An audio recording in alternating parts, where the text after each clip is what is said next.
Hello everyone, I'm Giancarlo B. Soldao, and let me introduce myself.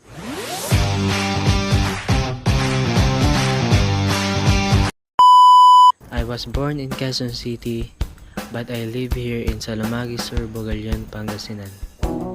We are the only two siblings in the family. I am studying at PSU Lingen. These are my friends in high school. My hobbies are playing basketball, playing drums, and playing guitar.